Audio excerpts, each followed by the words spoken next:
آمن الرسول بما أنزل إليه من ربه والمؤمنون كل آمن بالله وملائكته وكتبه ورسله لا نفرق بين أحد من رسله وقالوا سمعنا وأطعنا غفرانك ربنا وإليك المصير لا يكلف الله نفسا إلا وسعها لها ما كسبت وعليها ما اكتسبت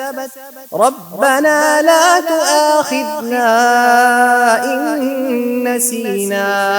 أو أخطأنا ربنا ولا تحمل علينا إصرا كما حملته على الذين من قبلنا ربنا ولا تحملنا ما لا طاقة لنا به